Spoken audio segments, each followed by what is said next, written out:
Eh bien, bonjour, nous allons rencontrer Sandra Aymar qui va nous présenter son livre « Un pavé dans l'édifice ». Elle parle de situation de chômeurs. C'est assez cocasse, c'est marrant. Je vous propose d'aller tout de suite à sa rencontre. Sandra, bonjour, bonsoir plutôt. Tu es venue présenter ton livre qui s'appelle « Un pavé dans l'édifice ». On pourrait dire un pavé dans la mare, un pavé dans plein de choses. Peux-tu nous expliquer qu'est-ce qui t'a donné l'envie de faire ce livre? Pourquoi tu l'as fait? Et qu'est-ce qui t'a poussé à faire ce livre qui est sorti et qui est quand même un petit chef-d'œuvre? Il faut dire qu'il y a des choses très intéressantes où les internautes, chômeurs, plus ou moins chômeurs, vont se retrouver dans ton livre. Alors, qu'est-ce qui m'a donné envie de faire le livre?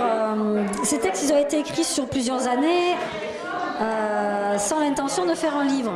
Voilà, donc c'était des textes de militante, d'une personne qui assistait à des scènes de violence de la part des institutions du social.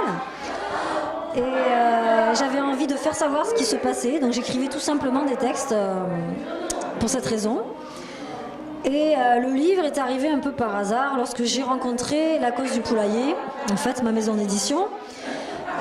C'est eux qui m'ont donné envie d'aller sur le titre du livre, puisque c'est une maison d'édition pour moi qui est engagée, qui soutient des personnes qui ont des écritures un peu particulières, comme moi, qui publie des gens qui auraient du mal à se faire publier aussi, qui n'ont pas du tout une démarche commerciale, puisque le livre ne paraît pas dans les librairies. Le prix du livre est volontairement très très bas, donc moi c'est ça qui m'a plu. Et voilà, le côté engagé où ils soutiennent des auteurs qui ont des écritures un petit peu voilà, revendicatives comme moi, donc c'était pas gagné. Donc ça c'était voilà, c'est comme ça que ce livre s'est fait par hasard parce que j'ai rencontré la maison d'édition. Voilà. Donc j'avais jamais pensé faire un livre alors que j'écrivais depuis une dizaine d'années des textes divers et variés. Voilà. Des aventures que j'ai vécues en tant que militante ou en tant qu'intervenante sociale, beaucoup moins en tant qu'intervenante sociale. Et donc effectivement, pour revenir à l'idée du livre, j'ai eu envie de faire ce livre parce que ça permet aux gens, à beaucoup de personnes qui sont dans les minima sociaux, de se rendre compte qu'ils n'étaient pas les seuls à vivre ces violences-là. Et le fait de se rendre compte qu'on n'est pas seul, ça fait beaucoup de bien. D'une part, et ça permet de libérer la parole. Moi j'ai vu pas mal de personnes qui ont osé parler de ce qu'elles avaient vécu elles-mêmes. Donc ça leur permettait de témoigner du fait qu'elles avaient vécu ces violences-là, celles que je décris dans le livre. Et donc elles se sont dit, mais je ne suis pas seule, et donc ça fait beaucoup de bien. Effectivement, je parle de situations que j'ai vécues en tant que militante ou en tant que personne. Hein. C'est aussi des aventures qui me sont arrivées à moi, puisque je suis pauvre également, et donc allocataire des minima sociaux également, donc potentiellement discriminable. Et on me discrimine quand ça c'est arrivé. Donc c'est des témoignages, voilà, je témoigne pour d'autres personnes aussi qui n'osent pas le dire. Et je fais voilà, remonter une réalité que beaucoup de gens vivent sans oser en parler parce qu'ils sont terrorisés en fait. Hein. Un pavé dans l'édifice, mon bouquin qui est sorti il y a déjà une petite année.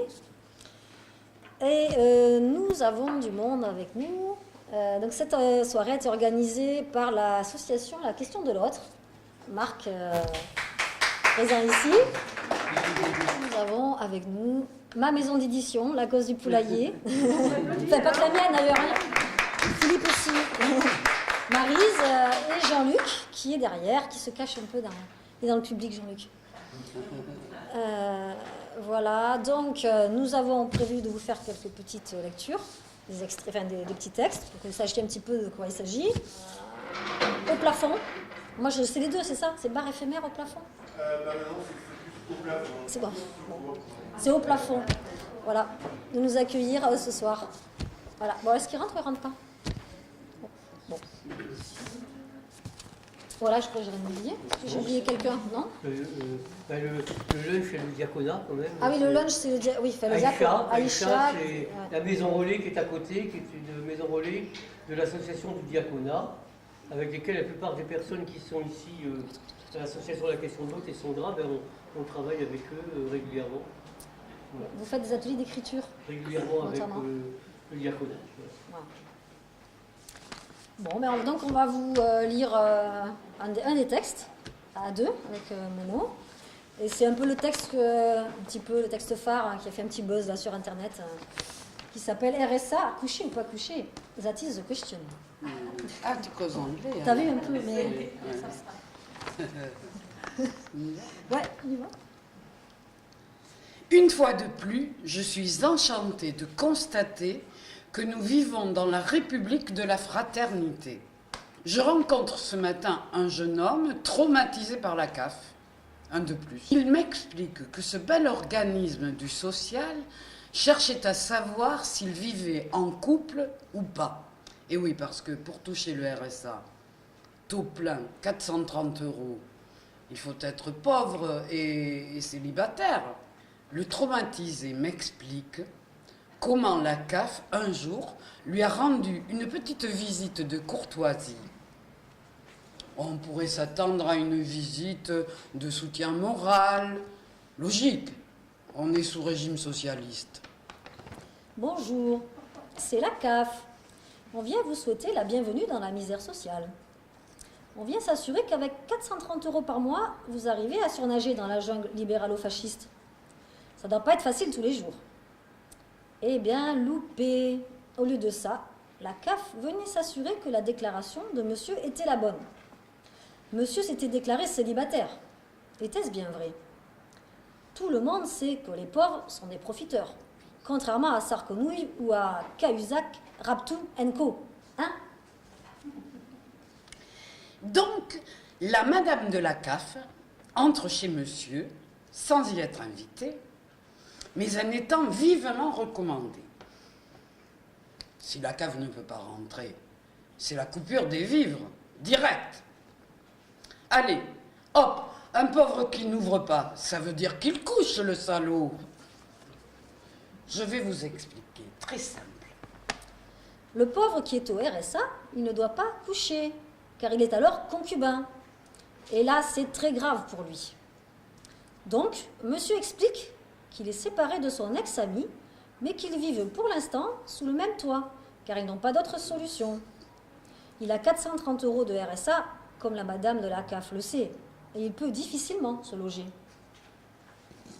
C'est là que la dame de la CAF a trouvé une loucherie, voire une fraude à la prestation sociale.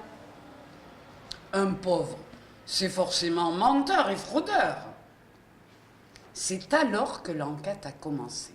La Colombo de la CAF demande à visiter l'appart du terroriste et constate qu'il n'y a qu'un lit. Ouh, on tient le roublard. La collabo, c'est là qu'il y a collabo. Ah oui, que la... Vous dites ne pas être en concubinage. Or, il n'y a qu'un lit. Là, le pauvre a dû démontrer qu'il y avait un canapé. La collabo, perplexe, lui demande d'ouvrir les placards de la cuisine pour voir s'il y a bien 2 marques de pâtes différentes. En effet, des colocataires ne mangent pas la même marque de pâtes. Des concubins, si. Ah. Alors là, j'avoue que j'ai été éblouie par les capacités de déduction des petits fonctionnaires rampants. Le théorème de la notion du concubinage chez le pauvre atteint de RSA, impressionnant. Du coup, ça a éveillé chez moi quelques questions que je suis allée de ce pas poser à l'administration de la solidarité. Un pauvre qui ne vit pas seul, mais qui ne concubine pas. Qu'a-t-il le droit de faire? Dormir sur le canapé, semble-t-il, n'est pas approprié, car suspect. Le pauvre peut se lever dans la nuit et coucher avec la colocataire. Pas bon. Surtout s'il ne mange pas de pâtes. Ben oui, du coup, il n'y a qu'un paquet. Et s'il n'y a pas de canapé, le pauvre peut-il coucher sur le tapis? Pas sûr que ce soit bon. On se rapproche du cas numéro 1. Le pauvre est vicieux, donc il se lève pour coucher. Conclusion, le pauvre ne doit pas coucher avec la colocataire. Mais peut-il dormir dans le lit, même accompagné, s'il ne couche pas? Réponse de la CAF, s'il dort dans le lit, il couche forcément, donc il est concubin. Aïe, aïe, aïe. Et si le pauvre vit avec un pauvre du même sexe? Ah, là c'est plus compliqué, hein? Eh bien non.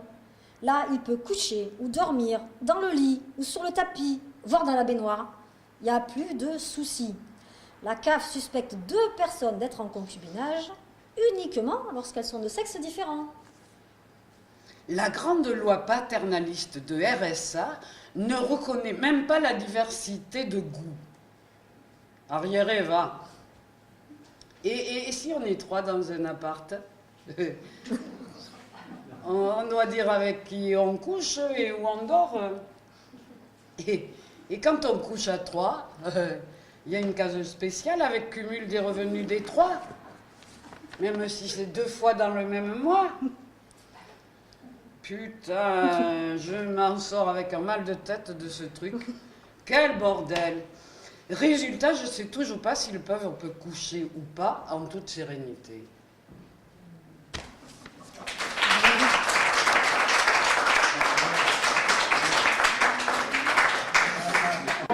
Ça permet aussi de libérer une parole que des gens, à travers ton livre, disent « Ah mais tiens, elle parle de ça, je vais pouvoir libérer cette parole que je n'aurais pas osé. » Elle ose faire ça dans son livre, donc je peux oser en parler. Est-ce que tu as ouvert cette porte? Oui, tout à fait. Il y a des gens qui m'ont dit, voilà, je suis soulagée de ce que tu as écrit. Maintenant, quand j'irai voir une assistante sociale, j'aurai moins peur et ça me fera rire. Voilà, effectivement, ça a eu cet effet-là. Et comme on peut en parler, du coup, il y a cet outil, le livre, qui est au milieu. Ben, les gens débattent un peu plus, alors que jusqu'à présent, moi j'avais du mal à débattre de ces questions-là. J'avais du mal à en parler, à avoir les témoignages des gens. Moi, on ressent quand même une chape de plomb. Hein. Parce que quand on subit une violence, quand on est seul, il y a beaucoup de gens qui ont une honte de la situation. Et le fait que je l'ai fait passer à l'humour, je pense que si ça dédramatise. Et ça a permis aussi la parole. Je pense que ça a joué, le fait d'aborder ces problèmes avec de l'humour. Je pense que c'est important de le faire à l'humour. Sinon, je crois que c'est peut-être encore plus difficile. Ça rajoute une difficulté peut-être si on met un texte dur, lourd. Déjà que c'est une souffrance pour beaucoup de gens. Je crois que si je l'avais pas fait à l'humour, il serait pas passé peut-être. Parce que la violence au départ, pour moi, elle vient de la loi. Clairement, c'est la loi qui est violente. C'est-à-dire que c'est la loi qui détermine, par exemple, que le RSA ou les allocations assédiques ne sont pas un revenu, ne sont pas un revenu garanti, alors que c'est le socle de notre droit français. La Constitution française, elle, institue un droit au revenu. Voilà, dans le préambule de 46. Donc, en fait, c'est la loi sur le RSA, comme la loi sur les assédiques, ces 2 lois vont contre les principes fondamentaux du droit français. Et donc, ce sont des lois qui sont hyper violentes, et du coup, certains travailleurs sociaux ou fonctionnaires de ces institutions, ils sont pris dans un étau. Et je pense qu'eux-mêmes, s'ils rentrent en souffrance, c'est peut-être la raison pour laquelle ils répercutent la souffrance sur les gens. Mais c'est pas la seule. Je pense qu'il y a aussi une histoire de lâcheté chez certains d'entre eux. Parce qu'il faut quand même noter qu'ils sont fonctionnaires, pour la plupart. Quand on est fonctionnaire, on risque pas sa place. Donc on n'a aucune, pour moi, on n'a aucune raison valable de rentrer dans la maltraitance, se trouver des excuses. Moi, c'est là où j'ai du mal à leur trouver des excuses. Parce que franchement, ils n'ont aucun risque sur leur situation. Qu'ils radient quelqu'un ou pas, ils seront toujours à leur place, quoi. Voilà. Après, moi, j'ai fait passer mon livre à certains élus, effectivement, mais du conseil départemental, par exemple. Et j'ai alerté le conseil départemental, moi, depuis longtemps, depuis 10 ans, sur ces violences-là qui étaient complètement niées, clairement niées. Voilà, puisque c'est quand même le conseil départemental, par exemple, sur la politique du RSA qui est responsable et qui a dans ses institutions des commissions disciplinaires qui permettent de radier ou de suspendre un RSA quand même. Donc j'ai fini par, à force d'alerte, il se trouve que le conseil départemental est en train de réfléchir à l'idée d'un revenu d'existence. Alors est-ce que c'est bon, voilà, est-ce qu'on est parti un petit peu sur une vraie réflexion? Je pense que ce revenu d'existence, il n'est pas concevable dans une société capitaliste. Donc effectivement, je pense qu'il faut vraiment les avoir à l'œil, tous ces élus qui se disent intéressés par le revenu d'existence. Et effectivement, ça peut être un revers de situation très très mauvais, quoi. Donc il faut vraiment les avoir à l'œil. Il ne faut pas, absolument pas, s'il y a un vrai revenu d'existence, déjà, il faut déjà que ce soit un vrai revenu, c'est-à-dire que c'est au moins 1 000 € par mois, et qu'il n'y ait absolument pas d'amputation des droits de base de l'être humain, c'est-à-dire le droit à la santé, par la sécurité sociale, etc. Donc ça, c'est sûr, il va falloir être très très vigilant. Est venue l'idée de faire un revenu d'existence? Est-ce que c'est des associations qui l'ont demandé, ou c'est eux qui le proposent, ce revenu d'existence? instant. Il y a le débat s'est ouvert par l'intermédiaire du mouvement sur le revenu de base. Bon, ça fait 4-5 ans à peu près en France. Certains pays le mettent en place, commencent, notamment en Finlande, et du coup c'est venu un peu de ça. Et là, il y a différentes personnes qui se sont appropriées ce sujet, ça commence à débattre dans la société, quoi. Mais il faut qu'on soit vigilant, parce qu'effectivement, ça peut être un sacré revers de médaille. Hein. Pôle emploi, ils sont fonctionnaires, hein, donc Pôle emploi comme ailleurs, comme au conseil départemental, les gens qui maltraitent les personnes pauvres, ils n'ont aucun risque sur leur situation personnelle. Ils n'ont aucun risque, ils sont fonctionnaires, donc c'est là où c'est un peu aberrant de voir que des gens comme ça se permettent d'être violents avec des gens qui sont dans la misère, clairement. Hein. Et c'est là où c'est inacceptable pour moi. Alors moi, je veux bien essayer de leur trouver des excuses à certains, dans le sens où c'est toute une histoire d'humain, et que dans certains pôles emploi, il y a des gens qui sont humains, il y a des conseillers qui le sont, effectivement, mais pour moi, c'est pas la majorité.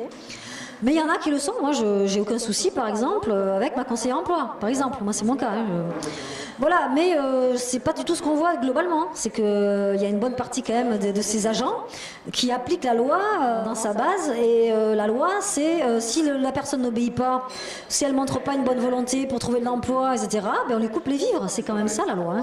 En tout cas, les personnes qui sont, dans ces systèmes d'aide sociale, entre guillemets, qui pour moi ne sont pas des aides, hein, parce que c'est un droit au revenu, hein, vraiment, auquel on a droit. Je vous conseille d'aller le lire, parce que surtout si vous avez des problèmes avec ces institutions, parce que ça fait du bien de se rendre compte qu'on n'est pas seul, en fait. Quand on se rend compte qu'on n'est pas seul à subir une violence, ça va beaucoup mieux. Et on peut aussi se relier à des associations qui sont là pour nous défendre. Donc il ne faut pas hésiter, quand on est seul, il ne faut surtout pas rester tout seul face à une institution, parce qu'elle est beaucoup plus forte que nous. Donc voilà, j'ai sur mon blog également, il suffit de taper blog Sandra Aymar, il y a quelques textes. Voilà, il y a le lien sur la cause du poulailler, la maison d'édition. Voilà, ne restons pas seuls, peut-être que ce serait ça le mot. Voilà, et puis voilà, regroupons-nous et relions-nous aux associations qui défendent aussi les chômeurs, ça peut faire du bien. Merci Sandra Aymar de nous avoir présenté ton livre Pavé dans l'édifice. Merci, à bientôt. À bientôt, merci à vous.